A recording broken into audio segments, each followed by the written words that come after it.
आप सभी को अपने YouTube channel the Guru Bharat sir पर पुनः आपका हार्दिक अभिनंदन करता हूं। और कक्षा 8 के संपूर्ण सार सामाजिक और राजनीतिक जीवन जो बुक चलती है उसके टॉप 50 क्वेश्चंस लेकर मैं अपने YouTube चैनल पर आपके सामने हाजिर हुआ हूं। और मुझे पूरा यकीन है कि आप लोगों की तैयारी में ये मेरे 50 क्वेश्चन जो मैंने समय जाया करके आपका समय जाया ना हो इसलिए बनाए हैं, आपकी तैयारी में मील का पत्थर साबित होंगे। और आप लोग मेरे साथ इसी तरह जुड़ते रहिए और अपनी तैयारी को और अच्छे से करते रहिए ताकि आपके घर पर भी नौकरी की रोशनी फैल सके। मतलब समय कम है लेकिन मैं इसीलिए अपने इस बार थोड़ी सी जो उच्चारण की स्पीड है वो भी बढ़ाता रहूँगा।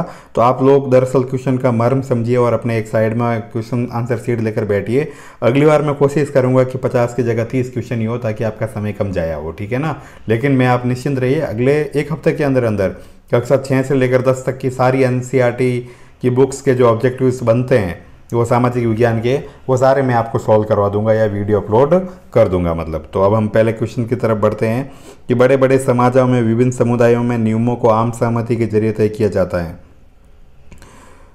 आधुनिक देशों में ये सहमति प्राय लिखित रूप में पाई जाती है। जिस दस्तावेज में हमें ऐसे नियम मिलते हैं उसे कहते हैं अ संविधान, बी पवित्र ग्रंथ, सी समाजशास्त्र, डी राजनीति शास्त्र। तो बिल्कुल सिंपल सा आंसर है इसका संविधान, ठीक है ना, संविधान। अगला क्वेश्चन हमारा है कि समानता का अधिकार भारतीय संविधान में दिया गया है। अ नीति निर्देशक तत्वों के अंतर्गत, बी मौलिक अधिकारों के अंतर्गत, सी मूल कर्तव्य के अंतर्गत, डी प्रस्तावना के अंतर्गत। तो ध्यान रखना इसका आंसर हमारा बिल्कुल जो आप लोगों ने सोचा है वही है कि मौलिक अधिकारों के अंतर्गत है, ठीक है। नेक्स्ट क्वेश्चन है हमारा क्वेश्चन नंबर 3 कि जब अल्पसंख्यकों पर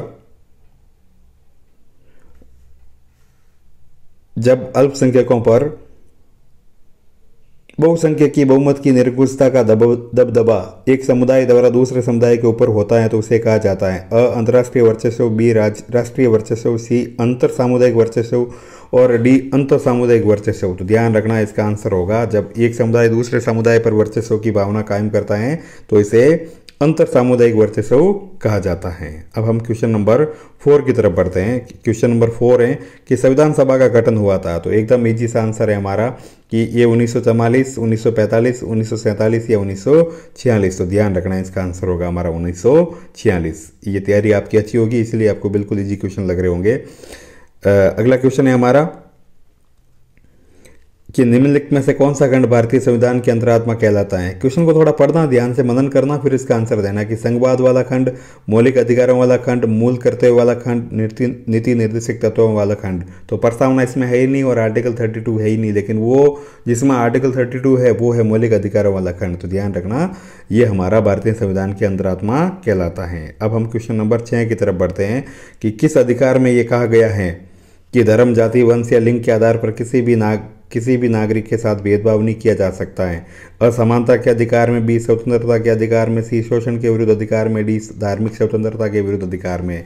तो ध्यान रखना समानता के विरुद्ध समानता का जो अधिकार है उसमें हम किसी के साथ धर्म, जाति, वंश या लिंग के आधार पर भेदभाव नहीं कर सकते हैं। अब हमारा अगला क्वेश्चन नंबर 7 वो ये है कि भारतीय संविधान का जनक किसे माना जाता है या किसे कहा जाता है। महात्मा गांधी को, वल्लभ भाई पटेल को, डॉक्टर भीमराव अम्बेडकर को या जवाहरलाल नेहरू को। तो इसका सिंपल सा आंसर है हमारे, बिल्कुल आपने लिख लिया होगा साइड में अपनी आंसर शीट पर, भीमराव अम्बेडकर को। अब हम क्वेश्चन नंबर 8 की तरफ बढ़ते हैं। और राजस्थान में कितनी स्तरीय ग्रामीण स्वशासन व्यवस्था है, मतलब ठीक है ना, गाँव की सरकार कितने लेवल की है। मतलब तो एक स्तरीय, द्विस्तरीय, त्रिस्तरीय और बहुस्तरीय। तो ध्यान रखना राजस्थान में त्रिस्तरीय है। ग्राम स्तर पर ग्राम पंचायत, पंचायत स्तर पर पंचायत समिति और जिला स्तर पर जिला प्रमुख, ठीक है ना।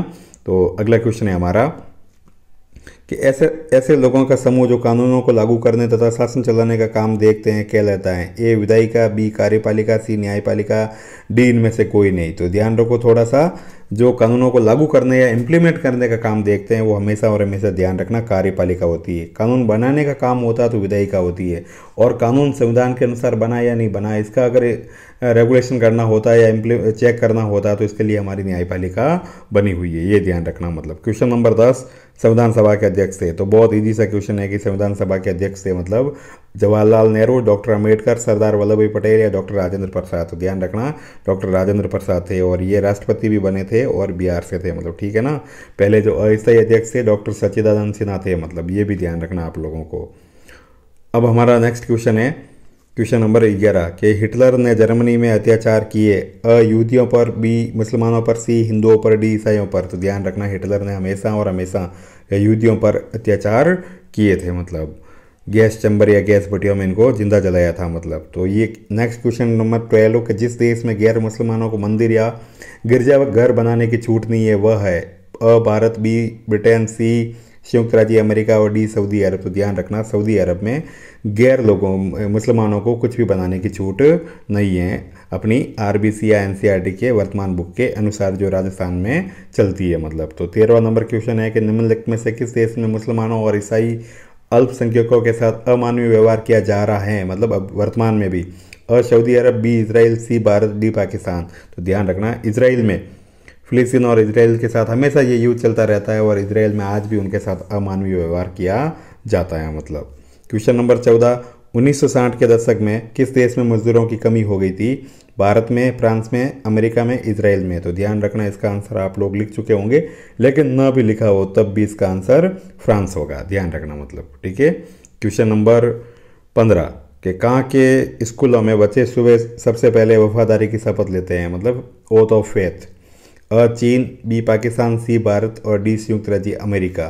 तो ध्यान रखना इसका सही आंसर होगा संयुक्त राज्य अमेरिका में, वहाँ बच्चे मतलब वफादारी की शपथ लेते हैं मतलब। क्वेश्चन नंबर 16 भारतीय धर्मनिरपेक्षता का तरीका है, ये थोड़ा सा अलग का क्वेश्चन है, मतलब अलग तरह का क्वेश्चन है, हटके हैं सोचना आप, शायद इसमें विवाद में पड़ोगे, लेकिन ये एनसीईआरटी की बुक्स के अनुसार जो उत्तर हैं वही मैंने दिया है। अ राज्य का धर्म को दूर से खुद को धर्म से दूर रखना, बी हस्तक्षेप की नीति अपनाना और सी धर्म में हस्तक्षेप करना और डी उपयुक्त सभी। तो इसका आंसर आपने तो पहला सोचा होगा मुझे पता है, लेकिन इसका सही आंसर उपयुक्त सभी होगा कि हम राज्य धर्म से दूर भी रखता है और मेले वगैरह या और अन्य कोई इवेंट्स के लिए हज वगैरह या अन्य जो भी ट्रस्ट वगैरह व्यवस्था होती है उसमें हस्तक्षेप भी करता है और हस्तक्षेप की नीति भी अपनाता है मतलब, ठीक है ना।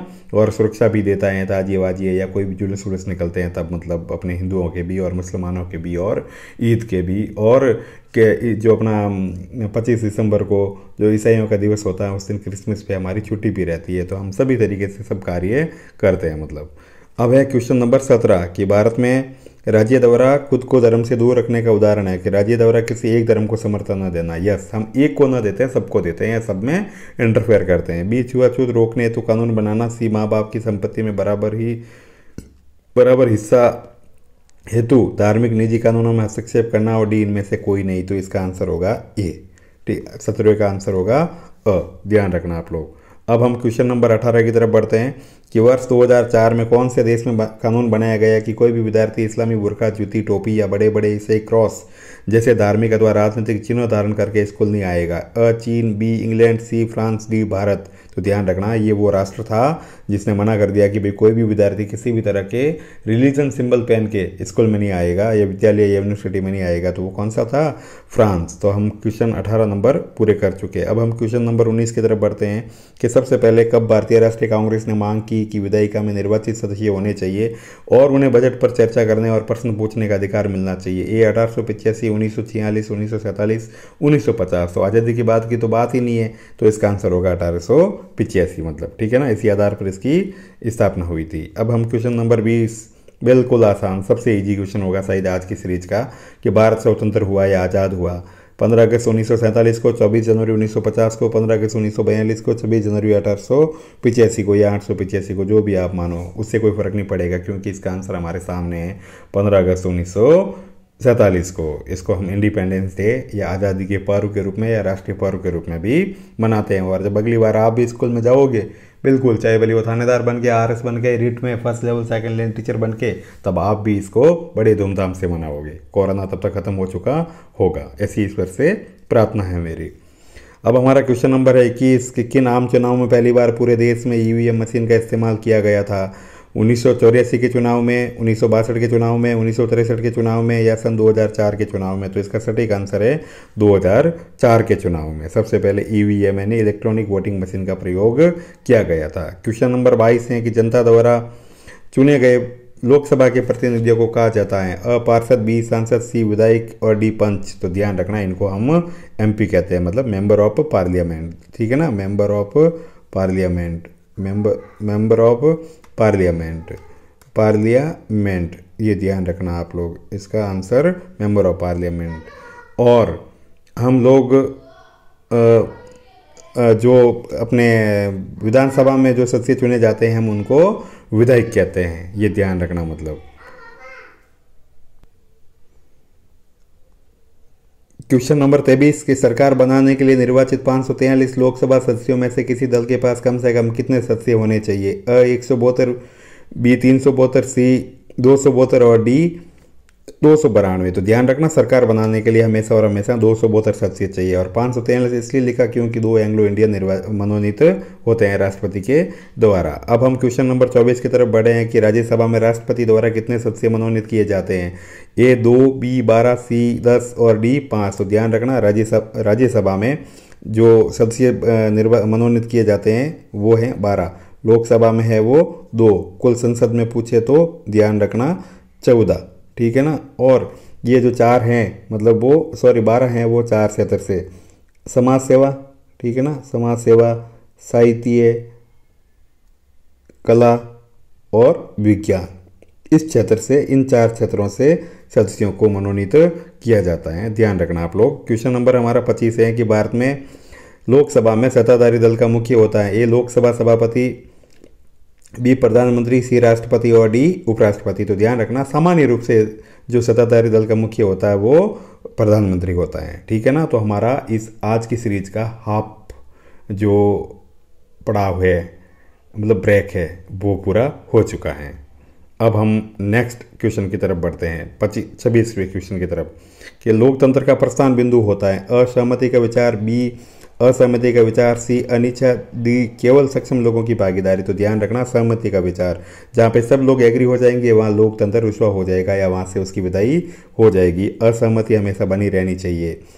अब अगला क्वेश्चन है कि राज्यसभा में कुल कितने सदस्य होते हैं? ए 542, बी 545, सी 233, डी 245। तो ध्यान रखना इसका सही आंसर होगा 245, ठीक है ना। अब हम क्वेश्चन नंबर 28 की तरफ बढ़ते हैं कि भारतीय संसद के कुल कितने सदन हैं? तो ध्यान रखना जब भी सदन पूछे 1, 2, 3, 4 तो सदन इसका सही आंसर होगा 2, एक लोकसभा और एक राज्यसभा। और जब भी इसके अंग पूछे तो ध्यान रखना अंग होंगे 3, क्योंकि लोकसभा, राज्यसभा और फिर इसमें प्रेसिडेंट भी शामिल हो जाता है, मतलब राष्ट्रपति भी शामिल हो जाता है। तो अंग पूछे तो 3 और सदन पूछे तो कुल मिला के 2, ऐसे ध्यान रखना इसको।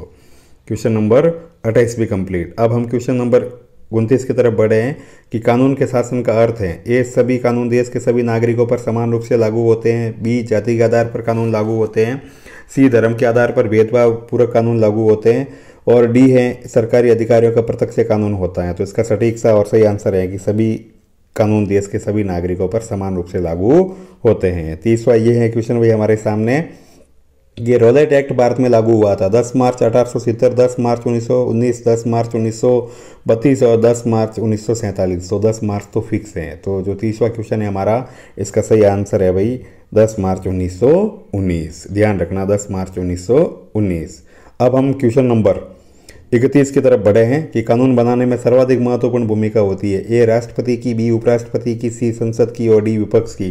तो ध्यान रखना कानून बनाने में सर्वाधिक जो महत्वपूर्ण भूमिका होती है वो संसद की होती है। और अगर उसमें भी अगर आप देखो तो सबसे महत्वपूर्ण भूमिका संसद के पार्ट में भी देखो तो वो होती है विधायिका की, और लागू करने की होती है कार्यपालिका की। और कानून अपने एक न्याय जो संविधान है उसके अनुसार बना कि नहीं बना है वो चेक करने के लिए होती है हमारे पास न्यायपालिका। तो तीनों अंग जो हैं इसके अलग अलग कार्य हैं। अब हम क्वेश्चन नंबर बढ़ते हैं 32 की तरफ कि भारत में घरेलू हिंसा महिला सुरक्षा कानून लागू हुआ था? ए 1999, बी 2002, सी 2005 और डी है 2006। तो ये ध्यान रखना आप लोग इसका आंसर कि ये 2006 में लागू हुआ था भाई, ध्यान रखना। थोड़ा सा ये क्वेश्चन नया है, ये एग्जाम में आ भी सकता है मतलब। अब है हमारा कि कानून निर्माण में संसद के दोनों सदनों से स्वीकृति के बाद विधेयक मंजूरी के लिए किसके पास जाता है? ए लोकसभा अध्यक्ष के पास, बी राज्यसभा के सभापति के पास और सी राष्ट्रपति के पास और डी प्रधानमंत्री के पास। तो ध्यान रखना जब विधेयक फाइनल के दोनों सदनों से पारित हो जाता है तो ये वापस राष्ट्रपति के पास जाता है। और वर्तमान राष्ट्रपति अपने रामनाथ कोविंद जी है, ध्यान रखना। और राज्यसभा के सभापति एम वेंकैया नायडू है। लोकसभा अध्यक्ष ध्यान रखना अपने ओम बिरला जी है और प्रधानमंत्री नरेंद्र मोदी जी हैं। क्वेश्चन नंबर 33 कंप्लीट हमारा। अब हम क्वेश्चन नंबर 34 की तरफ बढ़ते हैं कि डॉक्टर सैफुद्दीन किचलू को कब गिरफ्तार किया गया था। 10 मार्च 1919 को, 10 अप्रैल 1919, 13 अप्रैल 1919, 21 फरवरी 1922 को। तो ध्यान रखना इसका सही आंसर 10 अप्रैल 1919 को सैफुद्दीन किचलू को जलियांवाला बाग हत्याकांड के संदर्भ में गिरफ्तार किया गया था, मतलब ठीक है ना। जलियांवाला बाग हत्याकांड कहाँ हुआ था? ए अमृतसर में, बी दिल्ली में, सी चंडीगढ़ में और डी पटियाला में। तो ध्यान रखना इसका सटीक आंसर बिना कोई समय जाया किया हुआ ये अमृतसर में हुआ था, मतलब ठीक है ना। अब नेक्स्ट क्वेश्चन है 36। 1870 का कौन सा कानून अंग्रेजी शासन के मनमानेपन की मिसाल था, मतलब तानाशाही की? अ हिंदू उत्तराधिकार कानून, बी रॉलेट एक्ट, सी घरेलू हिंसा कानून और डी राजद्रोह कानून। तो ध्यान रखना ये राजद्रोह कानून था जिसके तहत किसी भी इंसान पर राजद्रोह का धारा लगाकर उसको जेल में डाल दिया जाता था। तो ये उनकी मनमानी या तानाशाही का सिंबल था, मतलब। अब हमारा क्वेश्चन नंबर है 37 है कि कानून बनाने में महत्वपूर्ण भूमिका होती है। ये रिपीट हो चुका है लेकिन इसमें ऑप्शन चेंज हुए, इसीलिए इस क्वेश्चन को वापस लिया है। अ न्यायपालिका की, बी पुलिस की, सी संसद की और डी पत्रकारों की। तो इन किसी की नहीं होती है, संसद की भूमिका महत्वपूर्ण होती है, मतलब ठीक है ना। अब है हमारा क्वेश्चन नंबर 38 की बेटे बेटियां और उनकी मां तीनों को किस कानून द्वारा परिवार की संपत्ति में बराबर का हिस्सा मिल सकता है? अ हिंदू उत्तराधिकार संशोधन कानून, बी घरेलू हिंसा महिला सुरक्षा कानून, सी नागरिक अधिकार कानून और डी शरीयत कानून। तो ध्यान रखना इसका सही आंसर होगा हिंदू उत्तराधिकार संशोधन कानून। अब हमारा अगला जो सवाल है 39वां कि भारत का सर्वोच्च न्यायालय स्थापित है। तो बिल्कुल इजी सा आंसर है और क्वेश्चन है मुंबई में, डी बी कोलकाता में, सी चेन्नई में और डी नई दिल्ली में। तो अभी ये कहाँ पे है भाई? सुप्रीम कोर्ट नई दिल्ली में, ध्यान रखना, मतलब। क्वेश्चन नंबर 40 कि निम्नलिखित में से कौन सा काम न्यायपालिका का नहीं है? ये ध्यान रखना नहीं है। तो कानूनों का निर्माण करना, विवादों का निपटारा करना, न्यायिक समीक्षा करना और मौलिक अधिकारों का क्रियान्वयन करना। तो ध्यान रखना कानूनों का निर्माण करना इसका काम नहीं है। कानूनों का न्याय मतलब निर्माण करना संसद का काम है, विधायिका का काम है, मतलब। आगे क्वेश्चन नंबर 41 कि भाई अनुच्छेद 21 में प्रत्येक नागरिक को जीवन का मौलिक अधिकार दिया गया है, लेकिन इस अधिकार में कौन सा अधिकार शामिल नहीं है? अ स्वास्थ्य का अधिकार, बी भोजन का अधिकार, सी आजीविका का अधिकार और डी समानता का अधिकार। तो ध्यान रखना समानता का अधिकार इसमें शामिल नहीं है। समानता का अधिकार के लिए अलग से आर्टिकल बनाया हुआ है और उसके तहत दिया हुआ है। समानता का अधिकार सबसे पहला है, मतलब ध्यान रखना, और सबसे महत्वपूर्ण है। भारत में प्रत्येक राज्य की सबसे ऊंची अदालत को कहा जाता है सर्वोच्च न्यायालय, उच्च न्यायालय, जिला न्यायालय और सत्र न्यायालय। तो सबसे जो राज्य स्तर पे है उसको क्या कहा जाता है भाई? हाई कोर्ट, ठीक है ना। तो हाई कोर्ट यानी उच्च न्यायालय को। तो ये क्वेश्चन हमारा 42 कंप्लीट हुआ। अब 43 क्वेश्चन है कि दहेज हत्या का मामला संबंधित है अ संवैधानिक कानून से, बी दीवानी कानून से, सी फौजदारी कानून से और डी उपयुक्त में से कोई नहीं। ये थोड़ा सा ढंगा क्वेश्चन है, तो आप भी सोच लीजिए, एक सेकंड के लिए लिख लीजिए, ठीक है ना। मतलब बी या सी में से ये 50-50 वाला तुक्का लगाने वाला क्वेश्चन है। तो अब अपना आंसर चेक करिए, इसका सही आंसर होगा फौजदारी कानून, ठीक है ना। अब हमारा नेक्स्ट क्वेश्चन, क्वेश्चन नंबर 44, ये है कि निम्नलिखित में से कौन सा विवाद दीवानी कानून से संबंधित नहीं है? ये ध्यान रखना, दीवानी कानून से संबंधित नहीं है। जमीन की बिक्री से संबंधित विवाद, किराए से संबंधित विवाद, तलाक से संबंधित विवाद या चोरी से संबंधित विवाद। तो ध्यान रखना चोरी से संबंधित विवाद दीवानी से नहीं है, ये फौजदारी से संबंधित है। तो क्वेश्चन नंबर 44 भी हमारा कंप्लीट हुआ। क्वेश्चन नंबर 45, अच्छा ये अच्छा क्वेश्चन है कि भाई भारत के सर्वोच्च न्यायालय की स्थापना कब हुई थी? 15 अगस्त 1947 को, 26 जनवरी 1947 को, 28 जनवरी 1950 को और 1 जनवरी 1948 को। तो इसका आंसर है भाई 28 जनवरी 1950 को। अब हम नेक्स्ट क्वेश्चन की तरफ बढ़ते हैं। क्वेश्चन नंबर 46 कि जिन अदालतों से लोगों का सबसे ज़्यादा ताल्लुक होता है, मतलब काम पड़ता है, वह कहलाती है अधीनस्थ न्यायालय, उच्चतम न्यायालय, उच्च न्यायालय या इनमें से कोई नहीं। तो अपने जो ये सेशन कोर्ट होते हैं या जो मुंसिफ कोर्ट होते हैं, अधीनस्थ न्यायालय सबसे नीचे वाले लेवल के, तहसील स्तर के, उपखंड स्तर के, यहाँ पर सबसे ज़्यादा कार्य आपका जाति प्रमाण पत्र, मूल निवासी, EWS सारे कार्य यहीं पड़ते हैं। तो ये अधीनस्थ न्यायालय सबसे इसका सही आंसर है, मतलब। अब हम क्वेश्चन नंबर 47 की ओर बढ़ते हैं। ये क्वेश्चन थोड़ा सा नया है, बुक में दिया हुआ है, तो आप थोड़ा सा ध्यान से देख लेना। ओल्गा टेलिस बनाम मुंबई नगर निगम के मुकदमे में फैसला कब किया गया? 1984 में, 1985 में, 2007 में, 2018 में। तो थोड़ा सा लगाओ दिमाग इसमें, ये ध्यान रखना जब आपका जन्म हुआ था 1985 में, मतलब ठीक है ना। कि सर हमारा तो अभी बाद में हुआ है, तो कोई तकलीफ नहीं, किसी का तो वही होगा ना इस दिन या इस ईयर में। क्वेश्चन नंबर 48 देखो, 1 नवंबर 2018 की स्थिति के अनुसार उच्चतम न्यायालय में न्यायाधीशों के स्वीकृत पदों की संख्या कितनी है? अ 3, बी 28, सी 31 और डी 434। तो 48वें क्वेश्चन का आंसर होगा ये ध्यान रखना 31 है, मतलब ठीक है ना, जिसमें मुख्य न्यायाधीश भी शामिल है। ये 434 है ना, वो 1 नवंबर 2018 की स्थिति के अनुसार खाली पद थे, मतलब ध्यान रखना, मतलब ठीक है ना। अब हम सेकंड लास्ट क्वेश्चन की तरफ बढ़ते हैं कि दिल्ली उच्च न्यायालय की स्थापना कब की गई थी? 1947, 1950, 1967, 1970। तो ध्यान रखना इसका सही आंसर होगा 1967 में, 1966 में। अब हम आज का लास्ट क्वेश्चन लेकर आपके सामने हाजिर हैं और मेरा वादा है कि अगली बार हम सीरीज इतनी लंबी नहीं बनाएंगे, 30 क्वेश्चन की बनाएंगे ताकि आप भी बोर ना हो और मैं भी ना हूँ। वैसे पढ़ाई में क्या बोर, और ये भी एक चीज़ ध्यान रखना कि जिन चीज़ों से ज़िंदगी बोर अभी लग रही है उन्हीं से कभी हमारी ज़िंदगी रंगीन होगी, सरोबार होगी। तो अब देखिए, भारत में सबसे पहले उच्च न्यायालय की स्थापना कहाँ की गई थी? सबसे पहले है ना कोलकाता, बी मुंबई और सी मद्रास, और क्या कहते हैं, वैसे मुंबई था इसका नाम पहले, और डी उपयुक्त सभी। तो ध्यान रखना ये सभी है, मतलब इसका आंसर डी होगा। तो मेरे चैनल को अधिक से अधिक, पहली बात तो लाइक कीजिए, लाइक से ज़्यादा सब्सक्राइब कीजिए, सब्सक्राइब से ज़्यादा कमेंट कीजिए और कमेंट से ज़्यादा शेयर कीजिए। और मेरी शुभकामनाएं आप सब लोगों के साथ हैं कि आपके भगवान घर पे सरकारी नौकरी का तमगा हासिल करें और बेरोजगारी भत्ता या बेरोजगारी की दौड़ या ये फेसबुक यूट्यूब पे जो आपका दिल रोज़ाना ऊपर नीचे हार्ट बीट होती है कि एग्ज़ाम आगे खिसकेगा कि नहीं खिसकेगा, क्या होगा कैसे होगा, इन सब से छुटकारा पाओ और एक सुकून भरी ज़िंदगी जियो। और सच कह रहा हूँ, जब आप गवर्नमेंट जॉब पाकर ज़िंदगी जियोगे तब आपको लग रहा था कि इतने दिन जो हमने जिया ना वो तो सब कुछ फिजूल था। असली ज़िंदगी तो शायद इसे कहते हैं जो हम गवर्नमेंट नौकरी पाने के बाद जी रहे हैं। तो उस खूबसूरत ज़िंदगी के लिए मेरी शुभकामनाएं। देखते रहिए ये सीरीज, हम अगली बार और एक नई सीरीज के साथ आपके सामने हाजिर होऊंगा। तब तक के लिए ऑल द बेस्ट, पढ़ते रहिए और दम लगाकर इतनी तैयारी कीजिए कि कोई भी क्वेश्चन आपसे छूटे नहीं। भले ही आपका अभी स्वास्थ्य वगैरह या और कुछ चीज़ें डाउन हो सकती हैं, पर ध्यान रखना आपका सपना, आपका ख्वाब नहीं मरना चाहिए, उसका भी ध्यान रखें और अपने स्वास्थ्य का भी। पुनः शुभकामनाएं, बाय।